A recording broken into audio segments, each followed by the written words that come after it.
Tudo bem com você? O podcast da LESP hoje vai conversar com um grande historiador, um especialista em Revolução Constitucionalista. No último mês de julho, neste mês de julho, nós tivemos aí a comemoração de 92 anos da Revolução Constitucionalista no estado de São Paulo. Temos o prazer de convidar o historiador e coronel da Polícia Militar, Luiz Arruda. Obrigada por estar recebendo e aceitando o nosso convite. Renata, muito obrigado. E obrigado a você que está nos assistindo aqui nesse podcast pela TV Alesp. Muito obrigado. Coronel Arruda é um dos maiores especialistas em Revolução Constitucionalista do país. O que o fez fazer isso? Por que o senhor se tornou um estudioso neste evento tão importante para o estado de São Paulo e para o país? Eu nasci no interior paulista, né? Eu sou de Araras, né? Com muito orgulho, eu sou ararense. E eu tenho memórias familiares, né? A começar da minha mãe, que ela tinha 5 anos de idade quando houve a Revolução, mas ela lembrava e sempre repetia que as crianças com chapéu de jornal e espada de madeira desfilavam em batalhões infantis pelas ruas de terra da velha Araras, dizendo Pedregulho, na cabeça do Getúlio Vargas, né? E quando falava Vargas, erguia a espada. E memórias dos avós, memórias das pessoas com quem eu convivi à época. E aí, em 79, eu era aluno da Academia do Barro Branco. E eu tive um professor genial, o capitão José Roberto Franco da Rocha. Ele está vivo, mora em Serra Negra, de vez em quando eu falo com ele, né? E o capitão Franco da Rocha, ele foi professor nosso de metodologia científica, num tempo que poucas escolas superiores tinham metodologia científica. Ainda não era uma disciplina presente em todos os currículos como é hoje.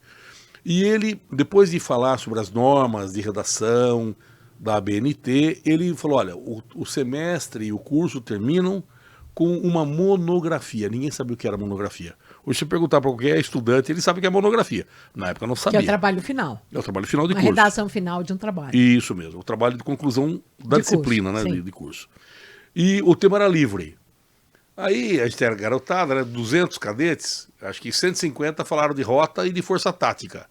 Alguns falaram de polícia ambiental, trânsito, uso de helicóptero. E eu, que já era apaixonado por história desde criança, falei, eu vou falar sobre o cotidiano do soldado constitucionalista, né? E eu tinha um amigo que falou que ia falar sobre vida das baleias. O pessoal quase esganou esse meu amigo. Pô, meu, o que é? Vida das baleias, meu? Vai escrever sobre um tema de polícia. Mas ele era muito forte, né, o Luiz Carlos. Eu gosto de baleia, qual o problema? E aí, como ele era forte, ninguém enfrentou, né? E aí o resultado foi que nós tínhamos 2 trabalhos com nota máxima na turma. O das baleias e do 32. E nesse trabalho, eu me encantei porque foi possível fazer um resgate de história oral. Havia muitos veteranos vivos ainda em 79. E eu ouvi desses soldados como era o cotidiano da luta. Como é que as pessoas se higienizavam na luta? Como é que as pessoas comiam? A luta durou 90 dias. A luta durou 87 dias. Qual era o cardápio que as pessoas comiam? O que eles rezavam quando os obuses passavam sobre a trincheira? E havia o risco de cair dentro da trincheira. Então, quais eram as piadas que eles contavam? Que eles jogavam eles jogavam carta dentro da trincheira? Como é que era o cotidiano dele? Como é que eles lidavam com os corpos dos mortos? Como é que eles lidavam com prisioneiros? Como é que eles lidavam os colegas um falando com os outros? E isso permitiu compreender um pouco mais vivamente esse episódio histórico. Eu me apaixonei pelo tema e nunca mais parei de pesquisar, desde então. Até em 2022, eu tive o privilégio de concluir o programa de doutorado em História na Universidade Mackenzie. Eu falei sobre a propaganda de guerra em 32. E agora o pós-doutorado, se tudo correr bem, eu vou falar sobre os exilados paulistas em Portugal e na Argentina. E o senhor foi diretor de Educação e Cultura da Polícia Militar por vários anos. Na trilha de conhecimento que eu trilhei dentro da instituição, teve colegas meus que foram para tecnologia, teve colegas que foram para inteligência, e eu trilhei a trilha de conhecimento da educação.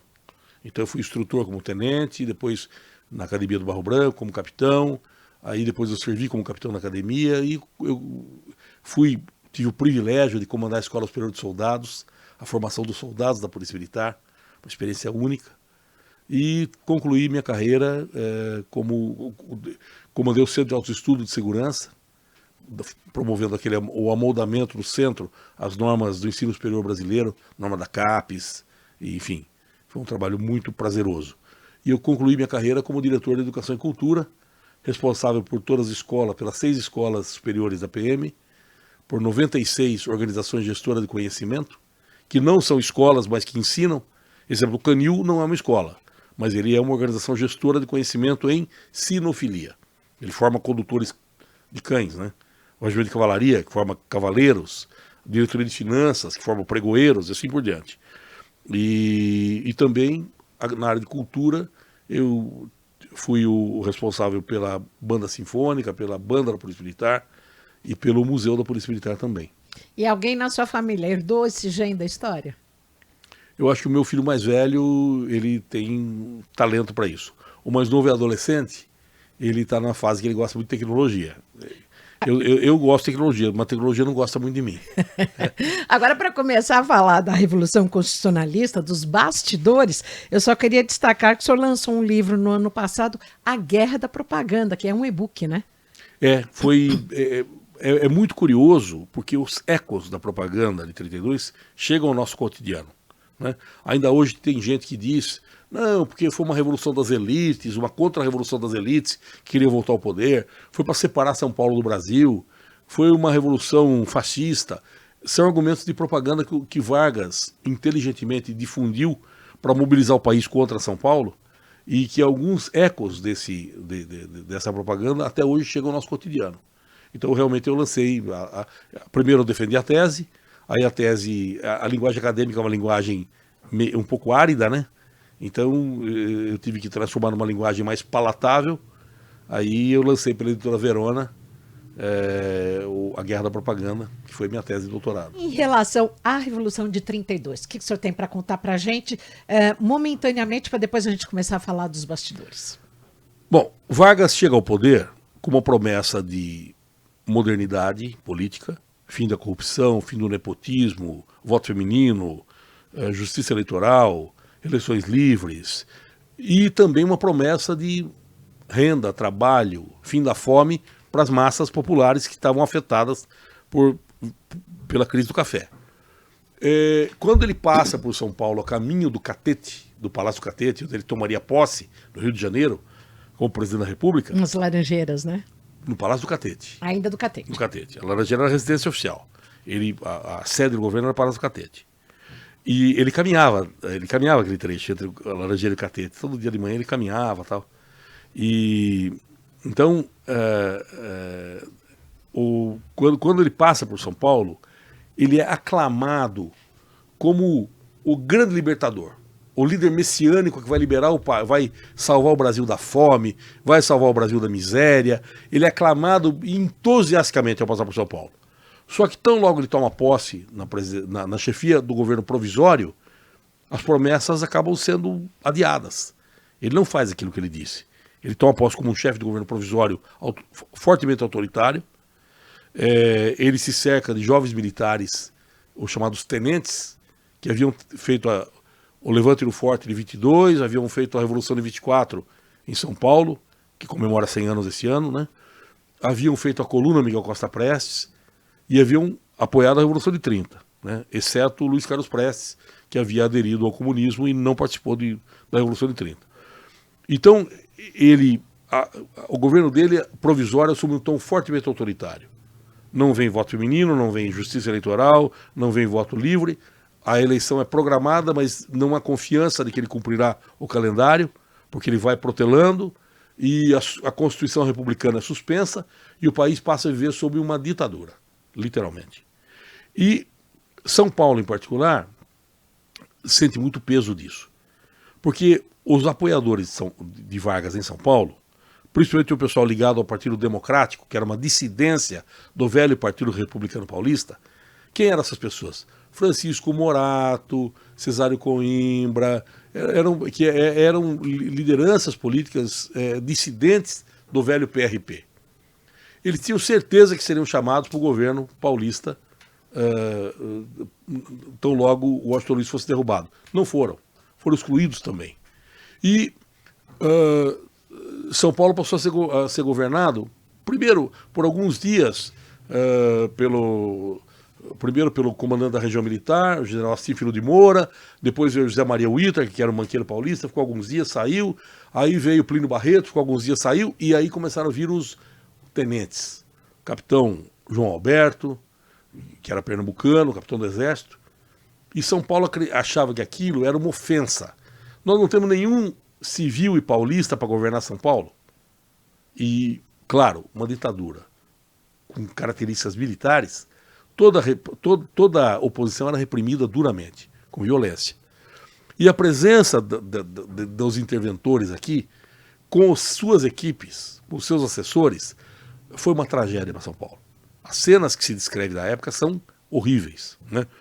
Porque eles diziam, a miséria do Brasil está atrelada ao progresso de São Paulo. Se há miséria no Brasil, é culpa de São Paulo. Aliás, esse discurso de vez em quando se repete. É um discurso que nunca morre. Ele, de vez em quando ele se reveste de nova roupagem, mas ele sempre volta. Precisa parar São Paulo, porque o egoísmo paulista é que leva à miséria do Brasil, né? E então os assessores desses interventores entravam nos restaurantes do centro de São Paulo e comiam, bebiam, pediam vinho, sobremesa, e na hora de pagar a conta falavam assim, põe na conta no Astor Luiz, que estava no exílio, tinha sido derrubado, né? Dá um tiro para cima, dentro do restaurante. Pânico, né? Imagine, a pessoa saca uma arma, começa a dar tiro no fogo do restaurante. Eles fizeram um churrasco com os touros de reprodução de São Paulo. O governo paulista havia comprado alguns touros de reprodução para melhorar o plantel do gado paulista. E eles foram churrasqueados num ano da Revolução de 30. Em 31 eles foram churrasqueados. Tudo isso foi humilhando os paulistas e começou a gerar uma ideia de que era necessário a volta do país à ordem constitucional para cessar esse estado de coisas. E isso não era só em São Paulo. Outros estados estavam sendo afetados por isso. O Rio Grande, a origem do Getúlio, estava sendo afetado, Rio de Janeiro, Nordeste, Minas Gerais estavam sendo afetados por isso. Então começou a haver uma gestação de um levante contra Getúlio Vargas no país inteiro, que acabou eclodindo em São Paulo. Entendi. Agora vamos falar dos bastidores da Revolução. Por favor, tome a sua água, Coronel Arruda. Qual foi o papel importante da mulher? Ela não foi à luta, ela não pegou em armas, mas qual Pegou. Pegou? Pegou, claro. Nós temos notícia de pelo menos 6 mulheres que foram para a trincheira, né? E mulheres incríveis. Por exemplo, a Maria José Bezerra. Maria Soldado? Maria Soldado, a mulher símbolo de 32.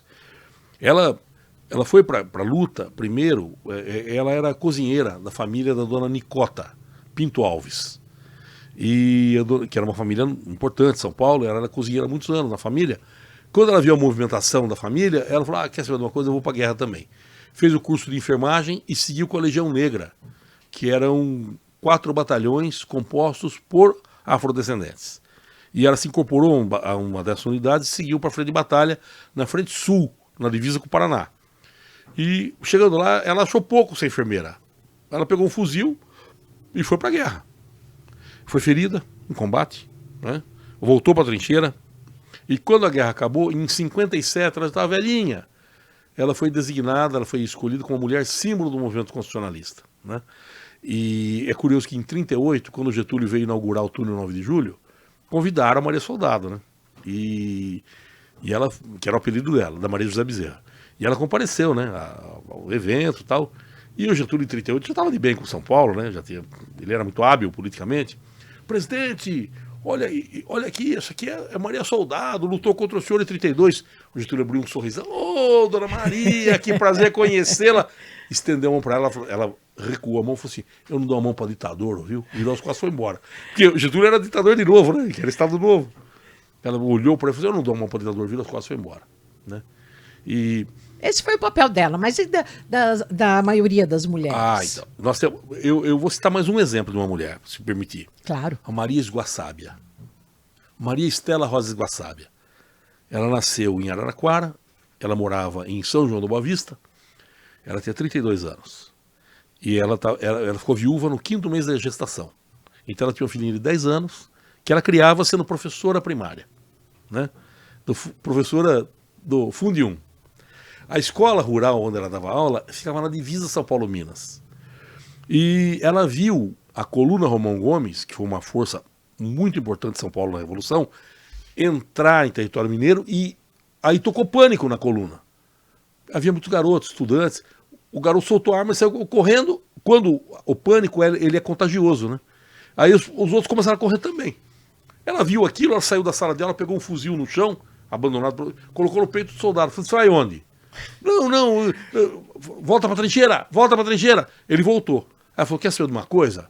Minha vontade é dar um tapa na cara desse desertor. Eu vou pra guerra. O irmão dela estava incorporado à coluna. Ela pegou a farda que o irmão tinha deixado para lavar, vestiu, pegou um fuzil, deixou a criança na sede da administração da fazenda e foi para a trincheira. Durante a Revolução, ela foi promovida 2 vezes por bravura. E, numa dessas, ela prendeu um tenente mineiro. Ela prendeu um tenente de Minas. E o tenente chorava compulsivamente. Como que uma mulher pode ter me prendido? A pessoa falava, não, ela é a combatente mais valente que nós temos. O fato é o seguinte, quando a guerra acabou, esse tenente nunca perdoou a Marisgo Sábia. Ele voltou em São João do Boa Vista e exigiu do prefeito a demissão da Marisgo Sábia da condição de professora. Ela foi demitida. Voltou a ser costureira. Quando Armando Salles assumiu o governo de São Paulo, ele tentou recolocá-la como professora, não permitiram que Armando Salles recontratasse como professora, ela foi recontratada como inspetora escolar. E ela morreu como inspetora escolar. Agora, por que eu citei a Marisgo Sábia?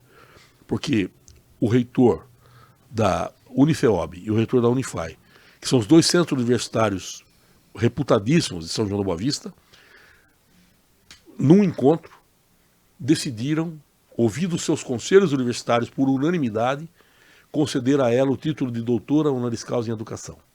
Agora em outubro, se tudo correr bem, nós teremos uma sessão solene no Teatro Municipal de São João da Boa Vista, os 2 reitores, os 2 conselhos universitários, e num ato soleníssimo, todo mundo investe talar, irão reparar essa crueldade que fizeram com ela, dando a ela o título de doutora em educação. Coronel, mas e as mulheres? Nós tivemos aí milhares de famílias onde os homens foram para a Revolução e as mulheres o que faziam em casa? 110 mil mulheres se alistaram para lutar por São Paulo em 32. Algumas foram para a trincheira. As mulheres costuraram fardas para todos os soldados e na gola da farda elas escreviam, quando terminava de confeccionar, elas escreviam assim, vá com Deus, Nossa Senhora Aparecida te proteja, Deus te abençoe, a lápis. Nós temos essas fardas ainda escritas a lápis pelas mulheres. Elas fabricaram munição, elas foram para as enfermarias, elas cuidaram dos hospitais, mas no ginásio de esportes do Mackenzie, que está intocado, como era em 32, foi transformado num hospital de sangue, e as mulheres foram enfermeiras desse hospital, voluntárias. Mulheres deixaram suas casas para trabalhar pela Revolução. Elas fabricaram capacetes, elas serviam lanche nas estações ferroviárias, que era o principal transporte, modal de transporte em 32, 24 horas por dia, 7 dias por semana, elas ficavam nas estações em equipe. Ao longo desses 90 dias. Ao longo dos 90 dias. E o trem parava 2h30 da manhã, naquele frio, névoa, elas batiam na janela, soldado, tá com fome?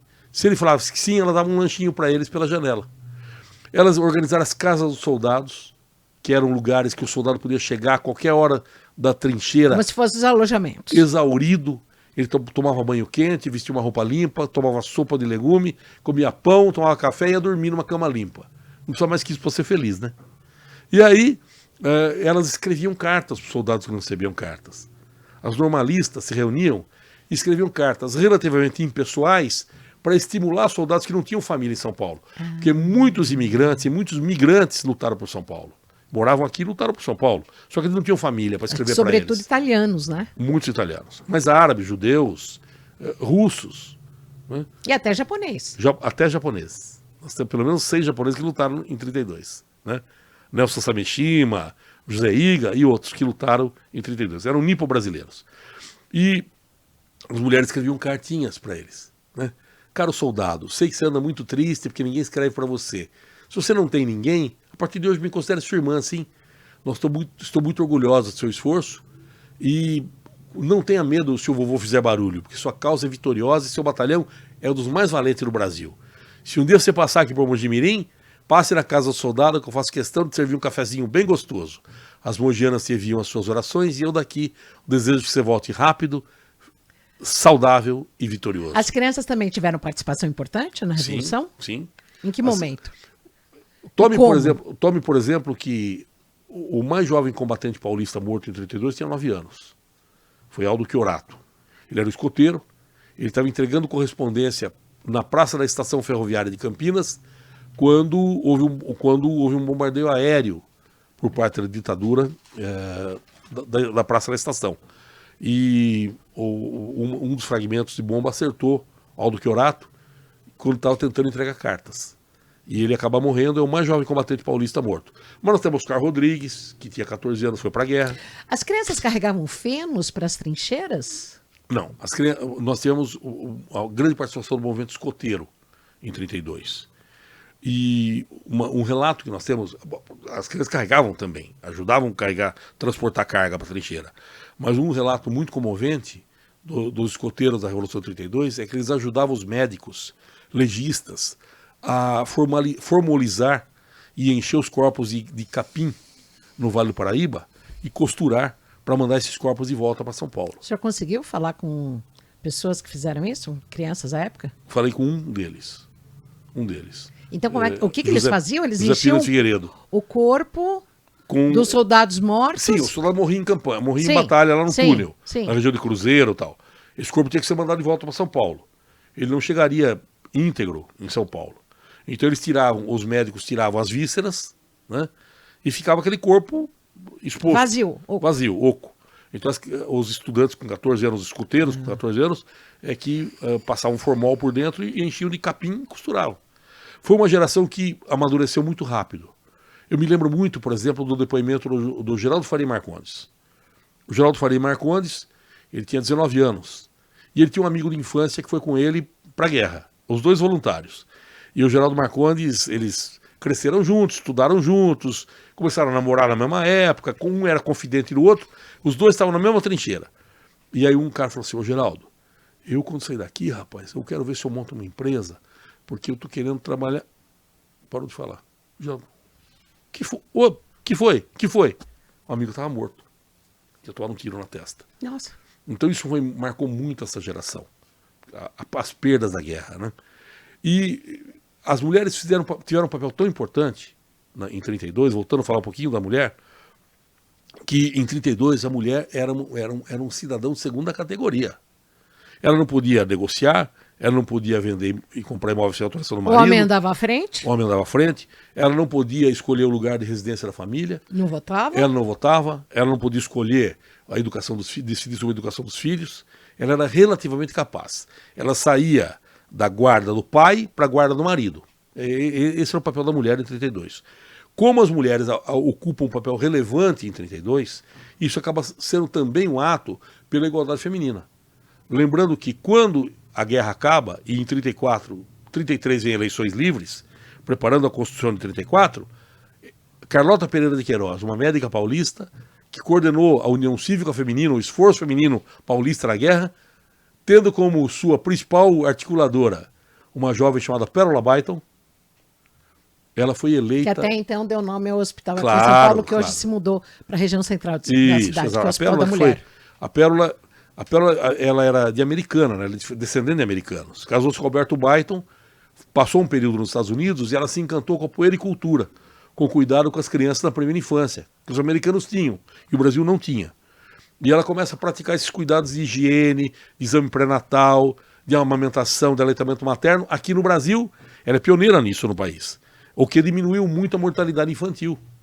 E por isso que a Pérola Byton dá nome ao Hospital da Mulher, né? Muita justiça, né?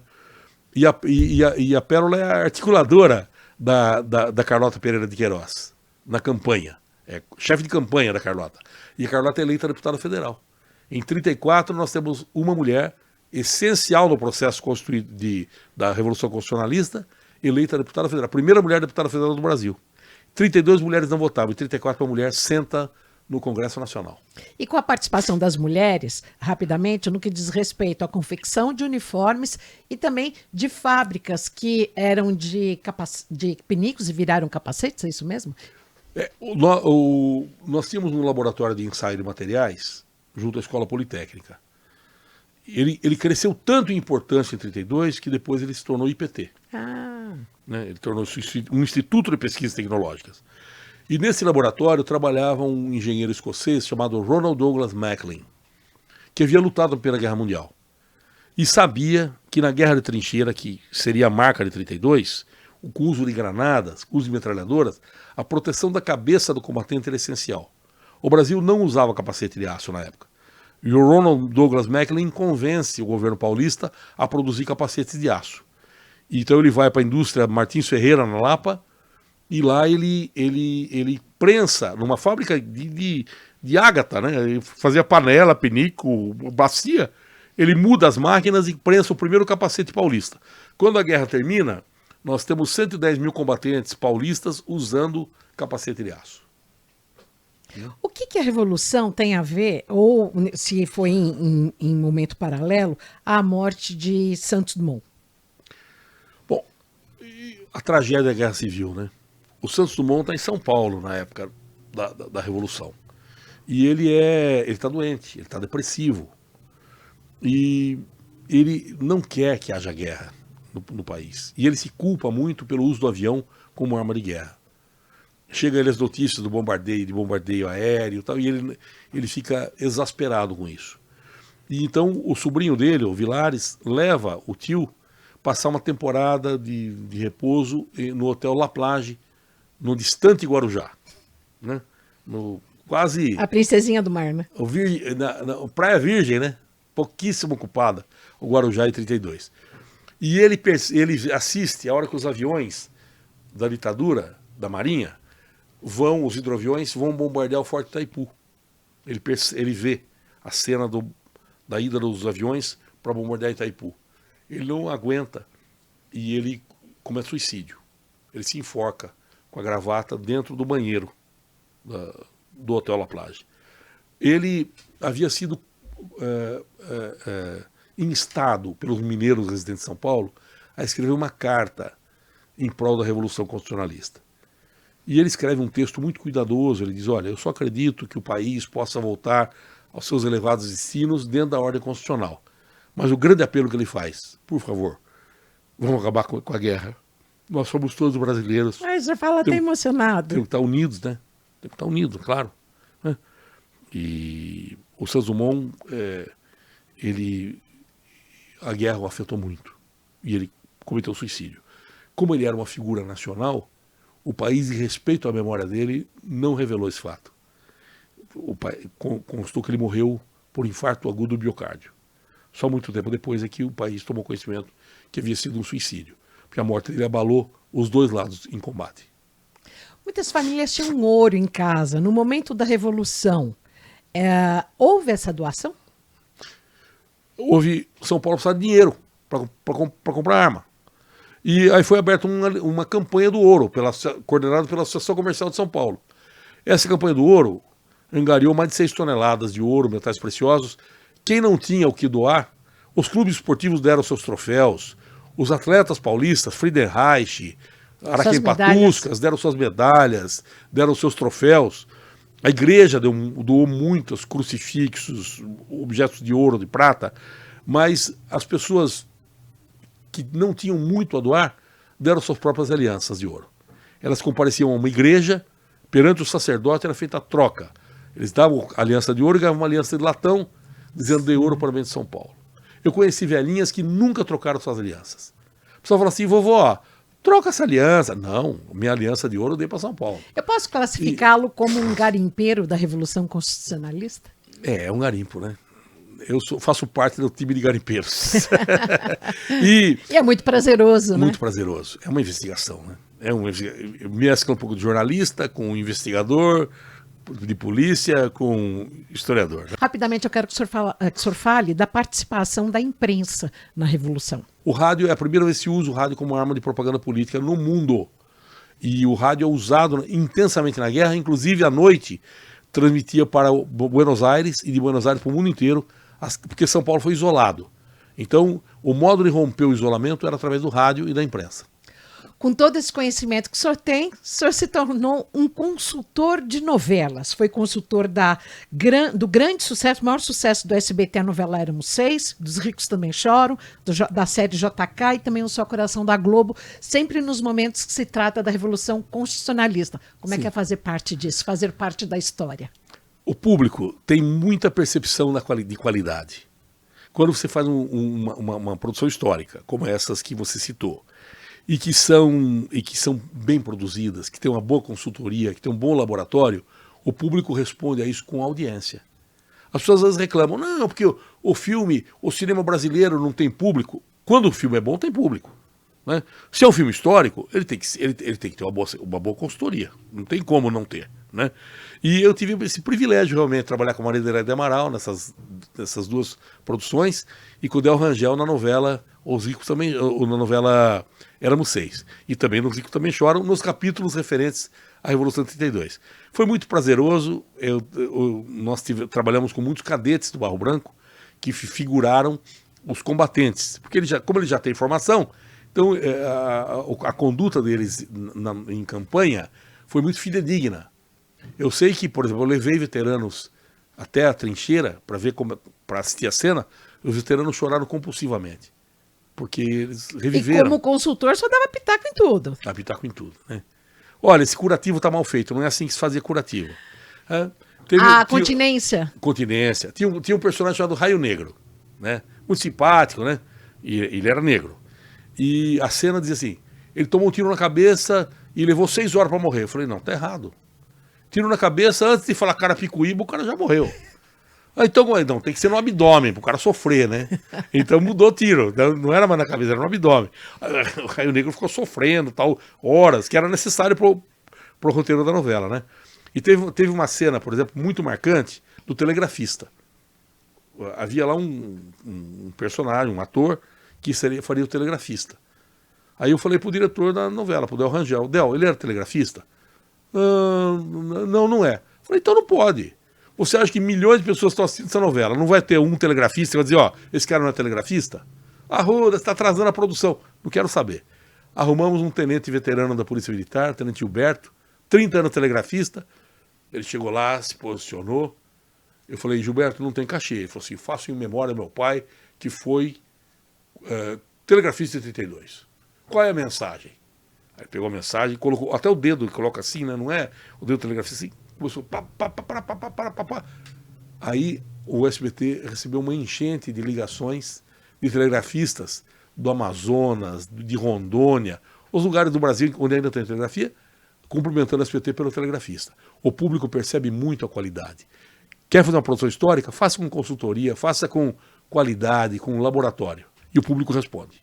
Coronel Luiz Arruda, o senhor que é historiador, coronel da Reserva da Polícia Militar, um dos maiores especialistas em Revolução Constitucionalista, aqui a nossa Revolução, que deu origem ao Palácio 9 de Julho, onde estamos na Casa do Povo.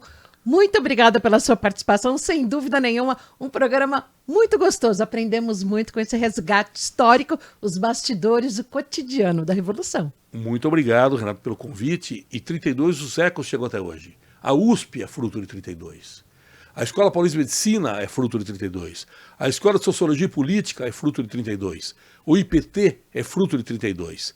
As marcas de 32 fizeram o país muito maior e fizeram São Paulo muito maior pelo conhecimento. Muito obrigado.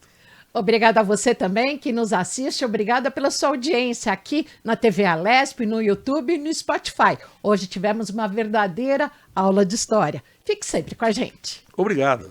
Obrigada.